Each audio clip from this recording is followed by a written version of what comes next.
Welcome to the K2 Sales Podcast. I'm your host, Karen Kelly.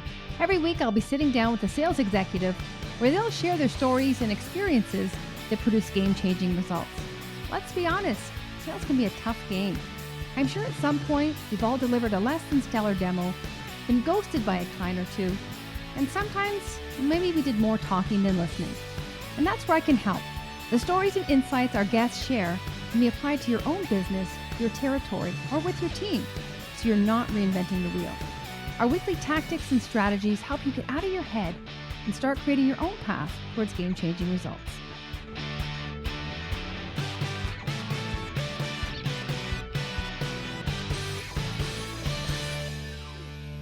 Welcome back to the K2 Sales Podcast. I'm your host, Karen Kelly. For those new, welcome. For those returning, welcome back. I had the absolute pleasure of sitting down with executive coach David Olcott. He is a former trainer with Tony Robbins, and now he is the CEO of Samurai Success. He's the author of Swords of Illumination. And what we really talked about today is understanding from a spiritual level and from an energy level who we are and our identity. And the reason this is such an important and timely conversation is when you look at the B2B environment we're in right now, and in some instances, the economy is still playing a role in budgets. Some sales reps still feel, I didn't get the great territory, don't have the pipeline, don't have the tech stack we used to. And there's just this little bit of blaming and relying on the external to drive success.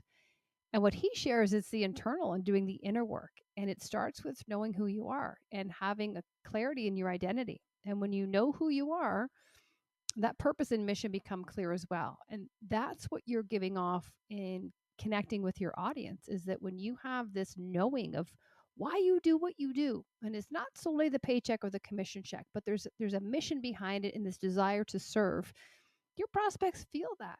And when you can do the work that aligns with that, your inner work to really improve your self-awareness, your empathy, and really have clarity on the role you are playing. So in this meeting, I need to be confident.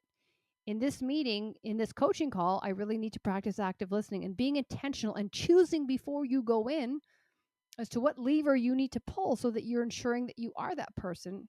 Otherwise, you leave it up to chance. And so, whilst a lot of folks are looking for this external shiny object, what he shares and stresses, and what I agree, is it's all on the inside. The inner work, if we can just truly slow down, check in with ourselves, increase our self-awareness to go, what do I need?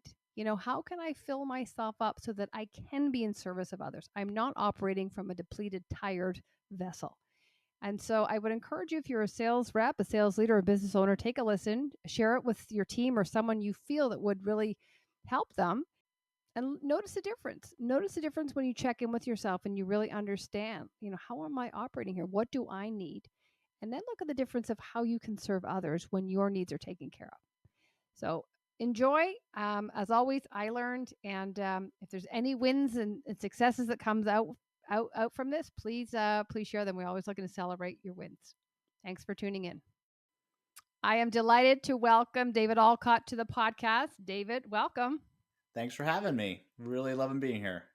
My pleasure. I know what you're going to share is going to be well received, and some it might, provoke some curiosity, which I'm actually hoping it does. And what I really want to focus on today is when you think about sales and the environment we're in now, most products and solutions are commoditized, but I would say salespeople themselves are commoditized, and in the buyer's eyes, they see the green or the red. And so how can we really lean into our uniqueness, our authenticity, and differentiate ourselves?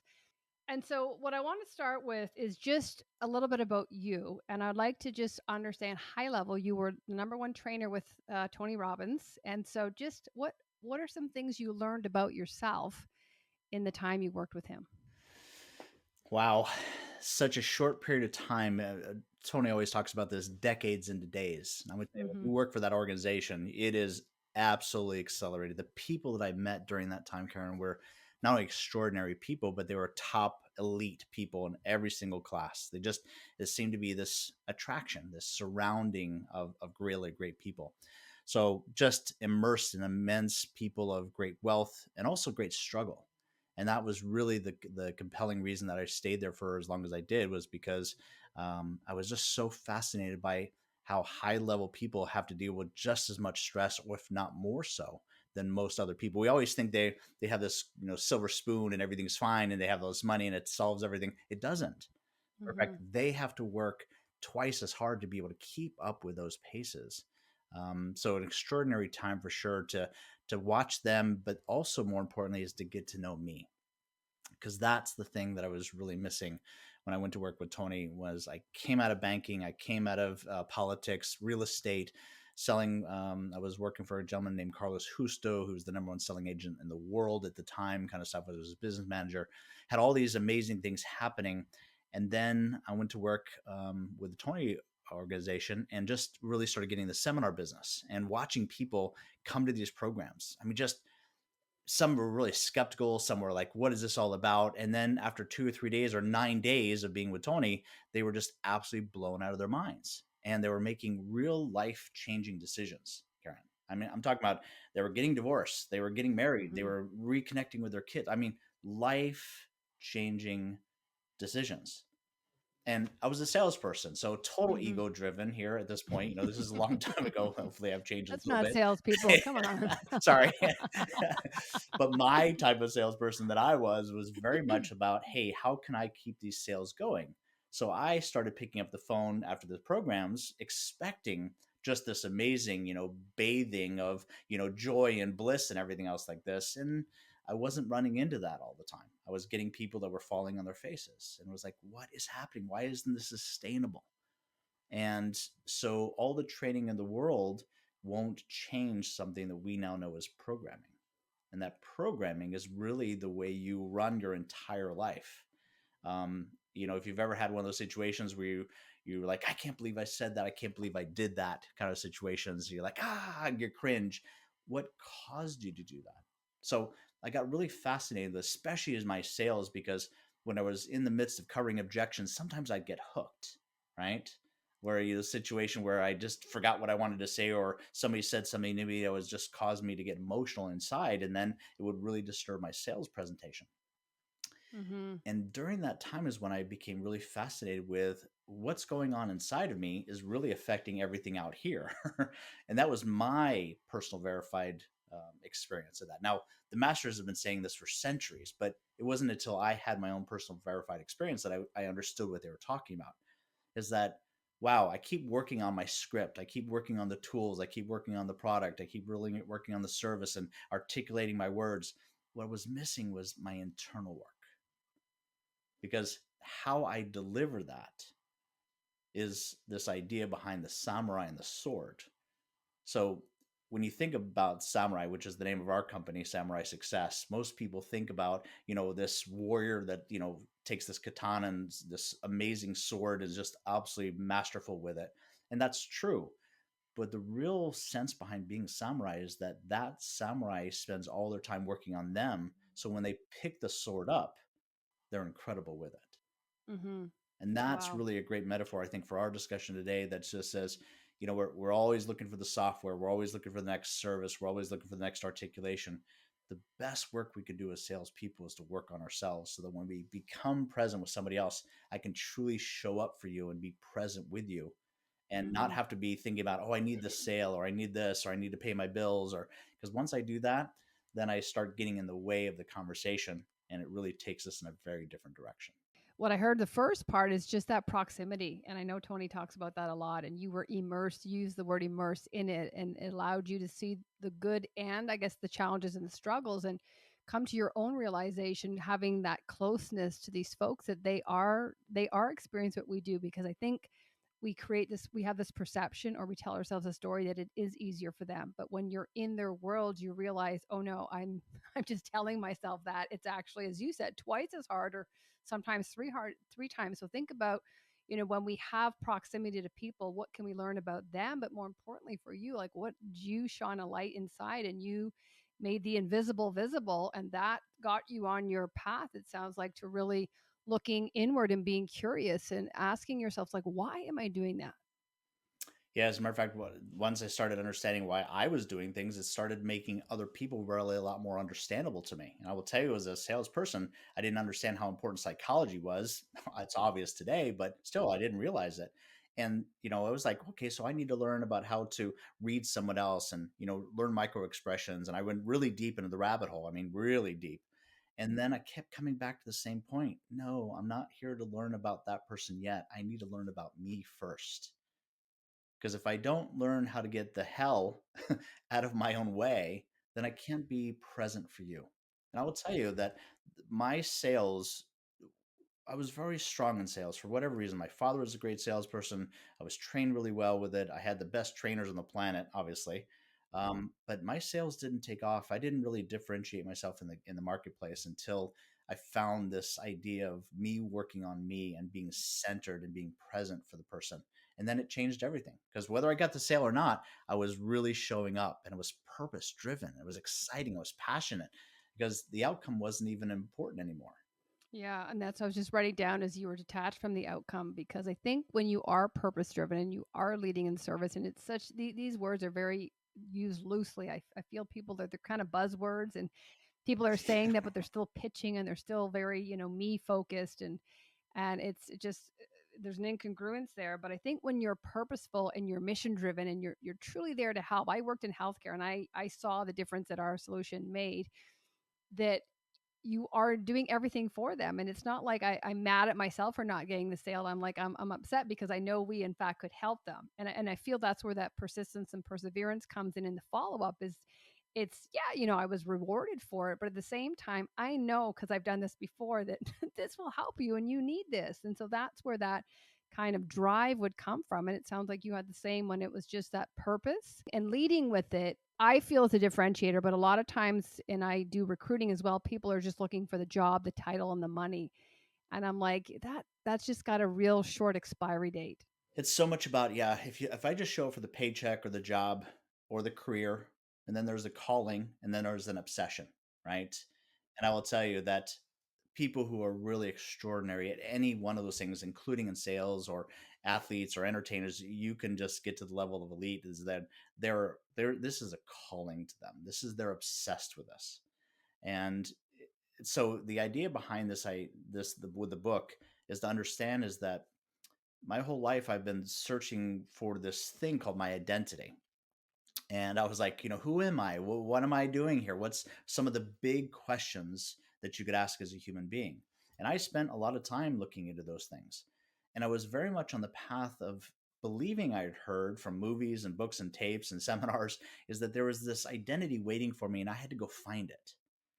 Well, the exact opposite was happening. And that was when I was watching successful people, they were very clear about who they are and they couldn't be talked out of it. And no matter what pressure was put on them or anything else, they were just dramatically clear about who they are. And so I was like, well, where did you find this? Where did you find this identity, right? Where did the treasure map take you? And over again, I was just impressed with this. I didn't find it.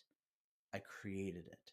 And Karen, that was the game changer, because once you understand that you can actually create your identity, as a matter of fact, it's why you're here from a spiritual sense of things. You are actually here to create your identity. It's one of the very few things that you get to create on this entire planet. Everything else has already been created. We're just pulling from source to be able to solve things. But your creation of who you are is everything. And that beginning, that creates the foundation in sales, in your relationships at home, your relationship with money. Who you believe you are attracts all of these things.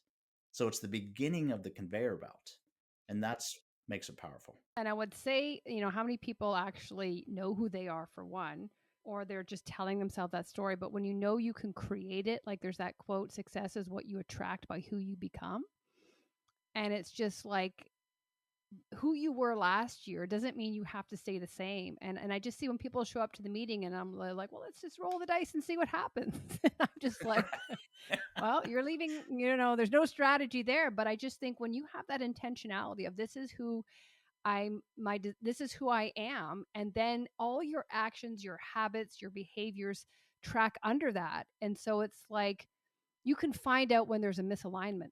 because in your identity, you own it. You really own it, and everything should stand behind it. And I feel like like you said, there's that conviction that people know who they are, and it's an unwavering. And I feel that there's a you vibrate at a high energy level there. And when you're in a room and you're just like, you haven't spoken with someone, but you're almost magnetically pulled. You're like, I want to be around that person. That's the people with complete certainty know who they are, and they're vibrating, or their frequency is very high. Beautifully said. And that really takes us to the next level of understanding the universe, which is about understanding vibration and frequency, right? And energy. And this is Nikola Mm-hmm. Tesla's quote. If you really want to understand the universe, you have to understand those three elements. And as machine, we have this Tesla called this a meat machine, this avatar that we're in, this body kind of stuff. And we're having this soulful experience with this human dynamic. Mm-hmm. And in the midst of that, we've forgotten, especially as salespeople, that we are frequency generators. So when we walk into a room and you have this thing everybody wants to throw in, just this cliche of confidence, right? If you have knowledge without experience, it's just an opinion, and that has a certain frequency to it. And there's a lot of folks out there wanting to teach you and train you about how to do that, but there's something just like, oh, that's just not right. It's just a little off. It's just, I don't know what it was. It's just something was missing. And that missing part is what we're talking about, frequency.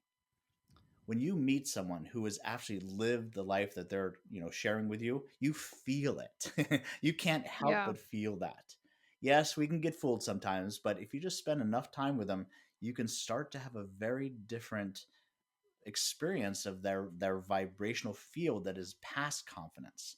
It's authenticity, and the authenticity comes from a level of congruency. Let's just play the opposite side of this, Karen, that says, hey, if I say I'm a world-class athlete and I sit over on that couch over there and I eat Cheetos all day long, that's not congruent with who I say I Mm-hmm. am. So I'm not going to have the experience of being a high level, world class athlete if I'm sitting on the couch eating Cheetos. So Mm-hmm. who I choose to be and the beingness, the doingness that goes along with that has to be in alignment. That congruency is what creates this frequency, and that frequency is what turns us on. It attracts other people to us or pushes people away from us. And I will tell you that as much as times as I've gone into a situation where, you have the 10% that's never going to buy anything from you, the Mm-hmm. 70% that need more education from you, and the 20% are just lay downs, you just need to get out of their way. I have spent most of my life thinking that the 10% was more like 30 or 40%. It was stretching into the 70%. That 70% is there for a reason. They just need more education. They needed me to show up as who I really am. And once I did that, I started taking those 10%ers that weren't going to buy anything and just really making them 10% as opposed to the 30% I was creating.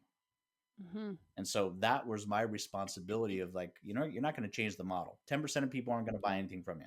70% need more education. 20% you just need to get out of their way. Great. I need to stop messing with that 70% and making it 50% or 40% and making it a full 70%. How did I do that? By showing up authentically. Mm-hmm. Mm-hmm. And I would say easier said than done, because I know, it's disarming is vulnerable. But I feel when I do talks to schools and I talk about finding your authentic voice, these are sales programs. And I remember when I started and I was kind of on the surface, and you could see the instructors like, yeah, there's there's no authenticity here. Right. Beautifully but said. but it was such a great learning for me. It was vulnerable, but only then did I realize, when I went layers deeper and was raw, and knew that I didn't have to have it all figured up and come up all buttoned up, because what's that quote? You're best equipped to help the past version of yourself. So I'm not that person anymore. So I felt confident in sharing it. But you could see when I went to that level of rawness and vulnerability, that's when they got it. And I just thought, you can never tell a story like that without going to that, because it's not about me. And that's what I thought. When you play safe, you make it about you. And so when I stripped back the layers and I went to those raw moments, those uncomfortable moments, but shared the emotions I felt, but also what I did to push through them and what came out the other side, they were in that before state, and they're like, "Oh, this is okay." And I'm like, "Yeah, it's not great, but that's okay. I felt that too." But that's when the learning and the transformation happens. So I feel like if we can be that person for our customers and show up as that authentic person, allow them to see themselves in that, But then again, now you're the specialist that can take them across, the chasm. But people are not willing to go there, especially business leaders and sales leaders that get up at the front of the year and claim to know everything. And I'm like, people connect with your imperfections, not your perfections. Yes, beautifully said. And as a matter of fact, a lot of our coaching work really focuses around these two sources of this confidence or experience builder. And one is definitely your ego, and the other one is your soul. Mm-hmm. And I will tell you that it is our understanding from the masters on this planet that your soul does know everything. It knows everything, you can access to everything. If you can connect to that, you can actually download incredible amounts of information. For example, most of the songs you've heard on this planet have been downloaded by people that were just humming along and just thinking about something, and all of a sudden it's just it just came right through them. Mm-hmm. So here's the interesting part. If that's available to artists, what if I could be an artist when it comes to sales? And truly, somebody asks me a question. I'm so present, Karen. I'm not anywhere else but right here with you. You ask me a question, and I have the ability to download the perfect answer, whether it gets me the sale or not. If I can download that information and speak that vulnerable, that truth, that authenticity, I'm going to have a relationship there no matter what. Whether they're in the 10% not buying a damn thing, or the 70% that need more education, or the 20% of just getting out of the way, I'm going to be the best suited person I can be. So how do I do that? Because that's easy. That's a great cliche, Dave. Wow, it's be authentic. But how do you do it? Okay, and this is the hard work you talked about, because it is work, but when you become passionate about it and purpose driven by it, it doesn't feel like work anymore. It's just part of who you are. And so when you really show up, because you've worked on you. So instead of working on my script, I was working on my identity. Like, who am I going to show up? So if I want to make sure that there are brownies at the Christmas party, what do I bring to the Christmas party? Brownies. But see, in sales, we don't think about it. It's what's such a simple, beautiful metaphor. Imagine this. Imagine I show up to every single one of my sales presentations completely full. Like, I need nothing from the situation. Just seriously, play with me just a little bit. I show up to every single sales situation or presentation I have, and I'm completely full. I mean, I need nothing from you. I don't need you to buy this. And I mean that authentically. I don't need to pay my bills. I'm taken care of that way. But Dave, that takes some while to get to that. We'll get to that in a second. But I've shown up. I've completely worked on me, and now I can be present for you. The amount of sales that you're going to get from being that is going to be extraordinary compared to when our ego says, let me go fix the script. Let me have the right perspective. Let me answer this question exactly this way. If I just show up and be free flowing with you, you're going to feel that authenticity. There's no way to get away from it. So it's a fascinating way to start taking a look at, if I want to show up to this party, what am I bringing to the party? And so what I see is what you said there in the brownies. It's you have the freedom then to check in with other people. And when people haven't done their own inner work, there's almost this competition going between, you can't be in service because you're kind of like, I didn't do my morning routine today, or oh my God, did I leave something on? And I feel like when you've done your own inner work, and a lot of people might be like, well, what is that? Because when I do coaching sessions and training sessions, a lot of times we talk about routines. I'm like, what's your morning routine? And some people say, well, I chug a coffee and I turn my phone on. And I'm like, well, that is a routine, but it's not one of service. And I feel like in those instances when you don't have that routine, that I've grounded myself, I'm looked after, therefore I can be in service of others, that there's this competition. If someone says something, you're realizing, oh my God, I got to do that myself. And so I always say, like, everything starts with you. How do you show up? How do you prepare yourself so that you can be in service? And you know that, whether you have some form of meditation in the morning, some exercise, gratitude practice, whatever it is. But if you don't look after yourself, there's going to be competition and you will not be in service. And as Oprah says, be where your feet are.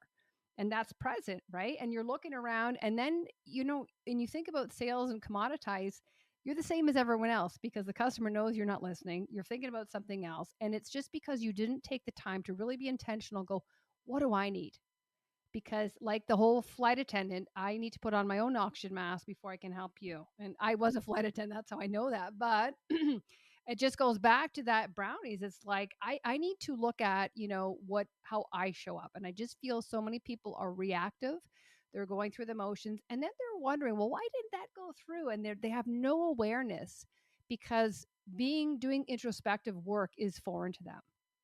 So I guess my question to you, David, is for those people who are listening and they're really there's head, heart, and guts, and they're just like, I'm going to go and take another course. I'm going to go and do this. How would you invite them to just pause for a moment and say, like, yeah, what do I need? How can I start even considering my needs, knowing that when I'm taken care of, that I will be way more effective to my team or to my clients? So that's exactly why we wrote this book. Because, again, selfishly, I don't know why I know this, and I know this is going to sound a little strange, a little bit, but I've been here before. I have this weird sense, Karen, that I've been here before. As a matter of fact, I used to get mad at myself that I should be a lot further ahead than I am because I've been here before. Mhm. So Round two. I was thinking, oh my gosh, when I leave this place, I'm not going to remember all this stuff. So I wrote a love letter to myself. I took all the information that has helped me be successful and I watched successful people around me. I was like, oh my gosh, this is it. And I just started writing down these parables, these ideas, these things, and we now call them Swords of Illumination. And each one of the swords, and there are 12 of them, 6 in the first book, 6 in the next book, but each one of the swords have one of these life lessons about how to change that authenticity. So in our world, this is called programming. And there are these elements of this program. So if you're driving along your car and somebody pulls in front of you and you have no reaction whatsoever, your programming didn't respond or react to that. But if you're driving along the same car and all of a sudden somebody cuts in front of you and you kind of go berserk, what caused that? And what we understand about that is there is this set of program, our subconscious part of our program, our brain is actually reacting and responding to this stuff. So this is how we get hooked or not hooked into certain situations. Driving along, there's an advertisement for cars or trucks, to be able to sell trucks. You're driving along, that radio's playing that advertisement, you don't even hear it. But if all of a sudden, a week later, you're looking for a truck and you're thinking, hey, maybe I should get a new vehicle, all of a sudden that same advertisement goes on. It's like, oh, God's speaking to me. I was like, what happened? It just meant you were present for that. That's the thing that changed. It wasn't the advertisement that came on there. It was that your timing of being available to hear that. So that's the same frequency as a radio as it is with human beings. Like if I'm really here with you, Karen, if I've really worked on me, then I can really listen Mhm. to you. I can truly be in service. Anything else short of that means I'm still working on my stuff with you here. That means we're Mhm. working on selling each other something that maybe my stuff or your stuff, and it just gets in the way about what we're really wanting to accomplish together. Mhm. And when you mention the word programming, and I know it's up to 7, the reason this is so powerful to me is because I have an 8-year-old, 7 right now, coming 8. I'm like, oh man, you're at the point where what I've taught you, this is going to be your programming. Like I've hardwired you. Hopefully, I've done a good job. But when you think back to experiences, exchanges in life or in with your clients, and you just think, why did I respond that way? Is it habit? Is it programming? And I think the first question to ask is this true? Like, especially for salespeople, I would even say women, business owners to say, like, am I programmed that way? Or am I conditioned to, because this is the story I've always told myself. And I feel that when you think about, especially when I do my coaching work, the number one thing is my job is to remove any obstacles that are holding you back. And usually it's you. Right. And so, how do we differentiate between I'm programmed like this? I actually hate tomatoes, or I'm telling myself a story that I don't like tomatoes because I saw this movie once. And tomatoes might be seen insignificant, but what is significant is whether it's a scarcity mindset, whether it's imposter syndrome, whether if I ask this question, I'm too salesy because someone has made me feel this way before or some situation. And so when I think of programming, how can we invite people to say, is that true? Like, why am I letting, because maybe by you asking that question or digging deep or going somewhere, like challenging the programming is the lever you need to pull to get to that next level that's been holding you back forever? Wow. Beautifully said, and a true seeker question. So as I was going through this process with this programming, this subconscious programming, that is actually manifesting 95% of the things we're creating in our physical realm. 95%, Aaron. We are manifesting from that programming. So this is important stuff here. And you just said something so beautifully that neuroscience tells us by the time we're 7 years old, we've now moved through the theta frequency of our brains, which is where our brains learn the most. And it's much more going to be in alpha, delta, beta, or gamma, and not so much in theta. Theta is where you really learn information. So by the time you're 7 years old, you really stop that. You start becoming that adult that you've moved in. So every single subject of your life, including how much money you're going to make, how much weight you're going to have, how much love you're going to have, how athletic you're going to be, whether you're, I mean, the whole myriad of subjects has already been determined by that age group. So every subject that you have, and it's interesting because when I do coaching work with people, oftentimes we go back to a moment where people feel that they actually created that event or that programming and they realize, oh my gosh, I was like a kid. And they're acting like a kid as an adult today. They're just responding to that programming. So here's my thought about it. Totally my opinion about this, just to make sure about this. Once that programming is in there, we're running from programming. But here's the good news. We can rewrite that program. And that's what that whole book is about. It's understanding these elements of that reprogramming to actually take your identity, your belief systems, your purpose, your mission and purpose, your role distinctions, all these different things about making decisions, those kind of things, and writing those things down. Because when you write those things down, that's the beginning of changing that process, changing that programming. Because you and I having this conversation right now isn't changing programming. That's the work that has to get done. Now, here's an interesting word that happens, or a cliche that happens. If I said to you, practice makes progress. Great. In the world of psychology, practice makes permanent. So when you practice something, saying, oh, if I say this, then the client's going to say this. If you practice that enough, you'll actually create reality to fit that. That's how powerful your belief systems are. And Henry Ford said this best: whether you believe you're right or whether you believe you're wrong, you're absolutely right. So imagine that. Imagine how brilliant our brain is that just says, if I say this verbiage, I'm going to get that sale. And you believe that enough and you keep practicing that, guess what? You're going to manifest the results from that because your belief and faith in that is so powerful. And it's going to create that condition or that opportunity for you to have that experience. But it can work in reverse. What if It you're, absolutely works perfectly in reverse. Yeah. You got it. Yeah. So asking those questions doesn't change the programming. What changes programming 4 or 5 different ways. One of those is called practice. And that's what we focus on here at Samurai Success, is help you develop those really great strategies. Because if you're going to be in the world of negotiation, right, but you're afraid to ask the tough questions in negotiation, then you're not really going to be a great negotiator. There are certain behaviors that go along with certain identities, right? So if I say I'm going to be a rock star and I never pick up a guitar or sing or piano or any other musical instrument, then I'm not really being a rock star. Same thing with being a world-class salesperson. There are certain behaviors that you got to be willing to do. And all those numbers are out there. All those metrics are out there. You know, salespeople are typically not really good at follow-up. Well, if I'm going to be an elite salesperson, I better be really good with follow-up. So finding out what those tools are, those behavioral strategies that are in alignment with being a world-class salesperson, is what you want to discover about you. And then you're going to have to put yourself in that situation because it's going to feel uncomfortable as hell, as you know, because it's not your programming to do this. You wouldn't even be working on this if it was already your programming to do that. And what I always say is, back to the basics, like keeping it simple. What is the quote I wrote down today? Someone said, simple scales, fancy fails.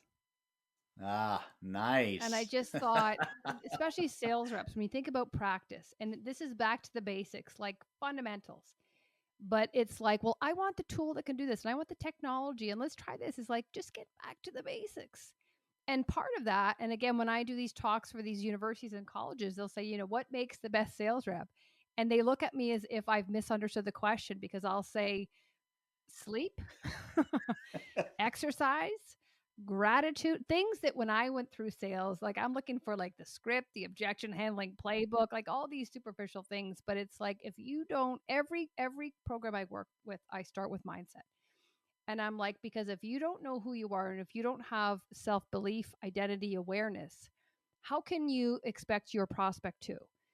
But also, like everything I'm going to teach you downstream is for naught if you don't have, if you're not coming with this an awareness and this certainty of who you are, because then you can start stacking these against and start creating an alignment.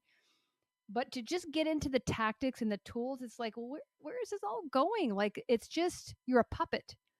And it's like, I don't want my hand up your back. I want you to know who you are. So when you're doing these things, it's a feeling, there's this conviction. You're like, I know why I'm doing this. Like I don't take things personally. I'm fully disconnected from the outcome because it feels right. And I truly am leading in service. And it kind of sounds corny because I would say the empty suit, spending 25 years in corporate. And I said all those things and did all the things until it just didn't feel right. And I remember making the shift for me and really doing my inner work. And this is probably 15 years ago when I started meditating and going to Sedona and really doing some spiritual work. And it was just an aura around me. People are like, she's untouchable. Like if I did my morning, they're like, just stay away from her. You're just Say, never going to. And it wasn't a competition, but it was like, she's right. untouchable. But I was just vibrating before I even knew what like frequency was. I was just showing up and so happy, so content, so fulfilled, so in light that what I was doing was bringing me joy, but it had nothing to do with sales. Like people almost, and maybe you see this in your practice, it's like, well, this is what I do on the side, and then I'm a salesperson. Like, how do you harmonize that and bring your full self? Again, another way to differentiate yourself. Like, what do you do outside of work that contributes to how you can help your prospects? Bring that story to the table. Absolutely.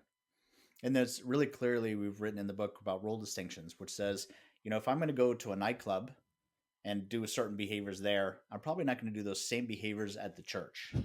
And if I do, I'm probably going to get some feedback, right? People want to put me on medication or something's going to happen. But there are different environments in our life where we do switch these role distinctions. But overall, those part of our identities in each one of those role distinctions. And that's the important part of this authenticity you and I are talking about. Because what you do in one area, we typically do in others areas, right? If you cheat on the golf course, right, people say, well, you're probably going to cheat in business kind of stuff. Those are huge generalizations. I understand that. But typically there's this thread Yeah. of a tapestry about who we are within all those different things. And that's what's so important because that creates this level of consistency over time. And that's what creates trust. So you want to build trust with you. Let's imagine I brought you down. So I study martial arts, and at the martial arts place is called a dojo. Mm-hmm. And this is where, you go and you train, kind of stuff. And so let's imagine that at the dojo I train at, which is an Aikido seminar or studio, that we pull out these swords and you get the best sword possible, right? Hand you the most handcrafted Japanese sword ever created. And we hand this to you. And then we take one of our students who's been practicing with the sword for 20 years, right? And we say, hey, listen, we're going to give you a wooden sword and we're going to have Karen with this beautiful sword. Now go, and in the middle, who's going to win that battle? Not me. So it's interesting when you put it that way. Well, the sword didn't have anything to do with it. And that's what we focus on here in our situation is what's the tool? What's the technology? You are the tool. You are the technology. You are the greatest thing ever created. You just have to learn how to start using this. And you have also been on your path to discover what that is because you're showing up with a different frequency. Here's the beautiful part. We all have access to that technology and we're not doing anything with it. The ones that do something with it are spectacular in this lifetime.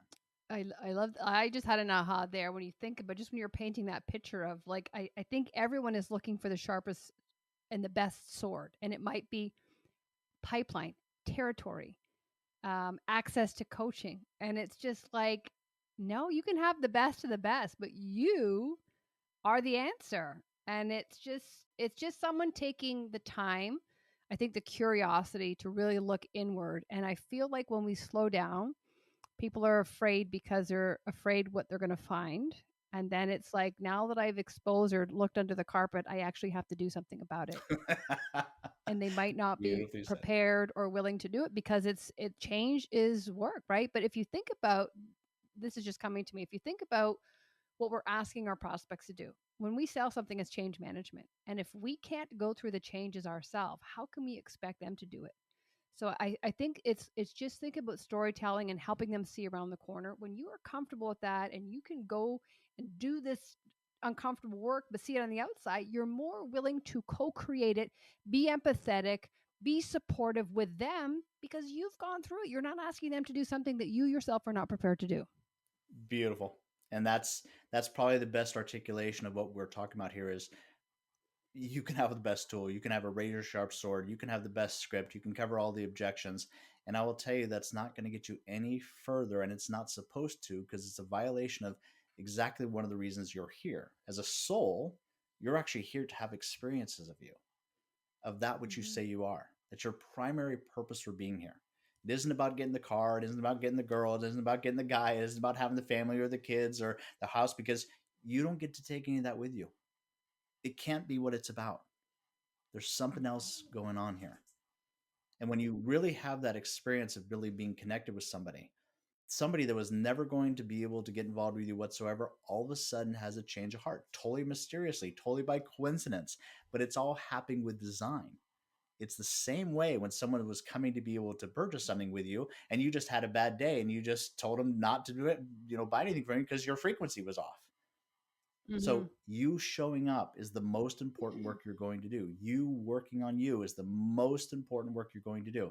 When you add on a great script and a great cover and objections and a great process and just being, then it's on. But you've got to show up with you first. You do that, Mm-hmm. man, 90% of the work is already done. Mm-hmm. I'm going to throw something at you. I'm taking this course now, and the instructor invited us to. She talked about gratitude journal, and I've been journaling for years. But she said, think about 5 areas in your life where things are not going well. So you broke up, you lost a deal, financially you're not where you want to be. All these things, and how can you turn that into expressing gratitude for it? So thanking it for, thank like basically what will this teach me and who am I becoming because of this? And I feel like people in that moment, they're so victimized and all they're seeing is this sucks, poor me, and then they're vibrating on a low frequency. And then everything after that, whether they're having a customer call, whether they're going home to their family, they're taking that energy with them that's serving nobody. But think about if you could flip it and go, okay, perhaps there's something bigger for me. Or thank you because I'm trying to move this through me. And it's easier said than done, but knowing, and that's the word knowing that there's something better, knowing that this period of uncertainty is helping me become more patient. That's going to help me become a mother, become something like it, just knowing that there's a bigger sense. And when you do that, you can flip to a higher vibration because you're like, oh my, I'm actually excited, and people are like, what's wrong with you? I got fired. I'm so excited. And they're like, she's off her rocker, but knowing that that there's something better. And I just feel when you do that, you take your power back because you're vibrating at a higher frequency, and everything after that, what you're attracting is for you. So let's just make this as practical as we possibly can, because I love the way you're talking about this. We're so much on the same page. Imagine you go into a room, and that room, you don't see anything else going on in the room, but you go in there with a certain frequency. Let's say you go in there with a frequency or emotional state of depression or sadness or guilt or anger or rage. Let's just say you go into the room and you have any of those frequencies. You're going to definitely experience that room very differently than if you walk in with a set of Mm-hmm. abundance and gratitude and bliss and love. And it's just like, I don't realize I have choice around this. I can show up in those emotional states if I choose to, because I remember who I am. Now, here's the deal. Once I walk into the room, which one of those two yous is much more likely to see the opportunity in the room? The one that's Mm-hmm. in the negative frequency or the one in the positive frequency? Well, then there it is. That's the end of the conversation we should be having right now that just says, if I'm going to give my best self the best shot of really taking advantage of this physical plane and everything going on here, which frequency is going to allow me to do that? And once I have that answer, it's like, Mm-hmm. great, what do I need to be able to make myself stay in that frequency over long periods of time? We call that the frequency of the frequency, because frequency Mm-hmm. is how often something happens, and frequency is a vibrational state. So, how often are you in a negative state is going to attract certain things. How Mm-hmm. often you are in a positive state is going to attract things. So, then the question then becomes, well, then that's it. Then all I need to do is figure out how to stay in this emotional state, and that's where programming comes in. Your subconscious programming is a big part of all these feeling states, and your identity and all the other things that go along with that is compiled into this programming that allows us to have certain events. So what I heard there is it's a choice. Like when you go in the room, you have to say what it, do I want negative or positive? And I had that experience when we went. Quick story: we went to Mexico in February, and it was just a long travel day with kids. We got there; it was a beautiful resort, like 5-star. And my husband and I were like, "This place sucks." Perfect. It was, You experienced it perfectly. and we're like, "It's too big. God, this isn't worth the money." It was so and we were and again you can see how energy like our particles were crossing over because I think I was stronger than him because he's normally like a happy-go-lucky guy and my just like negative laser toxicity was flooding him. But the next day we got back on, we had our morning routine, like, God, this place is beautiful, these people are so nice. And I journaled about it and I remember saying, like, look at how rose colored glasses can taint everything.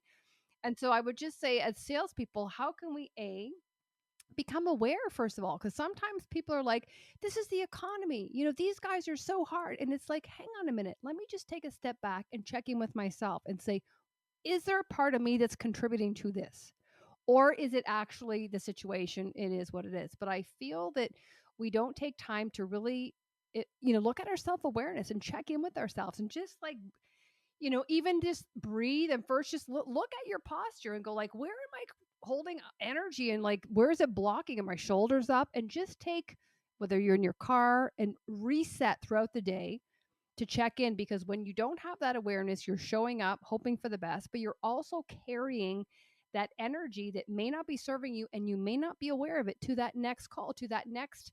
Maybe you have someone about to share some news with you and they're going to hold their punches because they're like, oh my God, not today. She is, a witch or whatever it is. And so I feel like, what would you say to salespeople? How can they just become more aware of how we are operating? Like, what is our current state? How do I need to tweak myself and really like look inward first, just throughout the day? So, an exercise we actually do with all of our clients is that we take a look at your calendar and Mm-hmm. says, okay, so you're about to take a look at your events going on during the day. And there's a lot of them, Dave. I've got this hour this, I'm doing this hour this, and sometimes my roles change. And we're like, okay, great. Before going into those, you're actually going to take your calendar, and on the side of that calendar, you're going to tell me who you're going to be Mm-hmm. in that situation. So, for example, I have a father, who loves his kids, but he just spent all day working, and he now knows he's going to be home to go home and be dad. So now we have to be able to say, well, when I go home, I'm going to be dad. I'm Mm-hmm. not going to be boss. I'm not going to be the owner, the CEO of the company anymore. I'm doing this role distinction. Mm-hmm. Now, how does dad do things differently than the CEO, than the boss? What are some of those things that, well, he has fun, Dave, and he does this. Great. And that identity statement is what you want to write down, Garrett, because before going into that situation, you want to remind you who you have chosen to be. Mm-hmm. And when you do that on a real, you start practicing this. I know this sounds kind of scary, but whenever I used to have this really interesting situation where I really get upset when people would pull, in front of me in traffic. And so I have an identity statement before I jump into my car or I get on my motorcycle. By the way, very dangerous to be, dealing with road rage when you're on a motorcycle kind of stuff. Mm-hmm. So I didn't want to participate in that anymore. So what did I need to do to my frequency, my energy to stop necessarily attracting that, but also get hooked when somebody else does something like that because I can't control them, Mm-hmm. right? It's going to happen. So I actually have an identity statement before I get in my car, get on my motorcycle, about who I say I am. Mm-hmm. I'm the most, defensive driver. I'm courteous. I'm always looking ahead. I tell myself who I am and what I do when I'm in those situations. Mm-hmm. Now, well, Dave, that's a little crazy. Well, imagine this. Imagine that I live 2,000 miles away from my wife, which I do. And all of a sudden, I'm coming back, we haven't seen each other for months sometimes.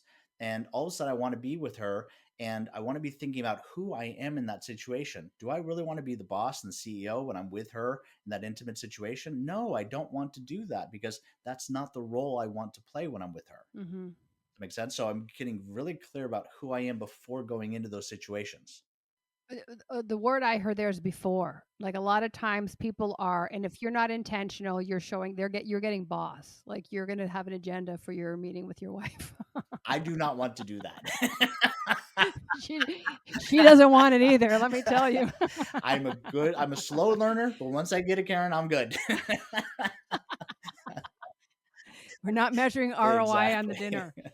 But I feel that's a great answer to the question, is like, how can we be more purposeful? And it's the choice, and it's choosing and knowing. And I had a coaching call before this, and I said, who do you need to be?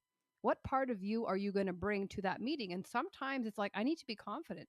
Sometimes it's like, I need to be empathetic and really active listening. But when you program yourself or you heighten that awareness, you're going to be that person. And a lot of people are just like, yeah, again, I'll show up. And I just think that empty suit mentality, like, you might as well just not go, because you're not adding, you're not contributing, and time is currency. So if you're not going to be intentional and really show and align to that vibration of what I want to be, then don't bother. And that's beautifully said, as a matter of fact, before going into the situation, right? Yes. So beautifully. Because now, well, Dave, that sounds like you're determining a strategy about what you want to do. And you could do that. That's not what we're suggesting here. I'm talking about showing up who you are, not what you're going to do to the other person, right? What are you going to Mm-hmm. do to Mm-hmm. you? How are Yeah. you going to show up? So when you show up, you can be truly of service to somebody else. I don't have an Mm-hmm. agenda. I don't have my strategies in place. She's going to say this. I'm going to say this. He's going to say that. And I'd play those games in my mind. It used to drive me crazy, all that talk. Mm-hmm. It was like, and none of Mm-hmm. that stuff ever happened. Here's where it all changed. Mm-hmm. When I truly just got quiet and I could Mm-hmm. truly be present, where I didn't all that noise chatter about what I needed to solve, and did I leave the toaster on, is the coffee pot on, if I need to wash the car later, and blah blah blah. None of that stuff. It was just you and I. And I will tell Mm-hmm. you, there's a connection that we're all Yeah. desperately after. That when you can get connected to you, that's what you're bringing to the table. That's what you're bringing to the party. You're bringing that connection. If you want respect out of that meeting, bring respect. You might have to go and apologize, but if you're strong enough, you know who you are, apologizing is easy, as long as you know two Mm-hmm. things. One, your responsibility in it, and the other part is that you're not going to do it again. And if you got those two things and you know who you are, then you can apologize. But it's about being vulnerable, because you know you're good. You know you're on the right path. And I agree with everything you're saying, David. And when I think about now, we just coming full circle when we started the call with being commoditized, and how can we stand out? And when you look at AI is a huge competing force now, and it definitely helps us. But a way to really stand out is be human, like human to human, and really understand your audience and the connection. Like my Angelou, people remember how you made them feel. So I just feel the more you can lean into that now, with all the bots out there, that's a huge differentiator. And for me, that's been my differentiator for years. So now that AI is competing out, it's not like I jumped on the let's be human train like I've been practicing that my whole life. But I just feel like the more you can lean into that now, and whilst it might be uncomfortable initially, it's where you're going to stand out, and where your audience is truly going to feel like this guy is genuine here. Like, I can really feel his desire to help us. Because sometimes people are so polished and they're so smooth, and there's this that Shooter McGavin, and you're thinking you're saying all the right things, but I just feel there's a little bit of snake oil there. Exactly. So the more real you can be, the better. Absolutely. Well, I mean, I've loved this. Thank you for everything you've shared, and I know my audience is going to take away lots of nuggets to just work on themselves first and really understand that when we do that, the power lies within us, the control, and the difference we can make with our audience. So I know there's going to be people that are going to want to connect with you, David, and learn more about yourself. We'll attach the link to the book and everything in the show notes. But what is the best way for them to connect with you? Best way is through samuraisuccess.com. And that really give you a funnel to all of our different social media aspects, Facebook, Instagram, those kind of things. And reach out to us, ask our questions. Our staff will get back to you. I'll get back to you, that kind of thing. So we definitely want to be able to be of service, for those who truly are seekers of really wanting to make a change. We're here for you. Mm-hmm. Excellent. Well, thank you so much for your time. And thanks for tuning in, everybody. And we'll see you next time.